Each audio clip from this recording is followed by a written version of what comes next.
America, Israel आणि Iran युद्धाची धग जगातील अनेक राष्ट्रांपर्यंत पोहोचल्याचे दिसत आहे.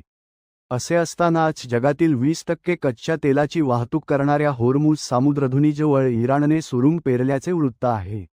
दरम्यान, आपण ते नष्ट केले आहेत, असे अमेरिकन नौदलाने म्हटले आहे. भारताचे सुमारे 50% तेल याच मार्गावरून येते.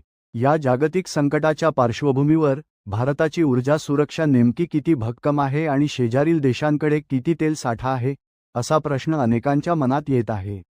अशी आहे शेजारील देशांची स्थिती. चीन, जगातील मोठा तेल खरेदीदार असलेल्या चीनने रशिया आणि इराणकडून मोठ्या प्रमाणावर आयात केली आहे.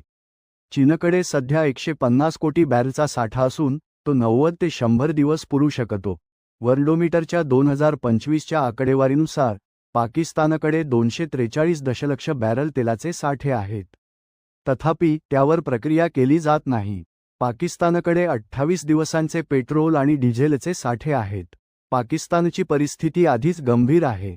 मध्यपूर्व संकटापासून तेथे आपत्कालीन परिस्थिती निर्माण झाली आहे. बांगलादेश, ताज्या आकडेवारीनुसार बांगलादेशाकडे 35 ते 40 दिवस पुरेल इतका तेल साठा उपलब्ध आहे. तत्पूर्वी देशात इंधनाची कोणतीही कमतरता नाही आणि सरकार जागतिक घडामोडींवर बारकाईने लक्ष ठेवून आहे, असे केंद्राने म्हटले आहे.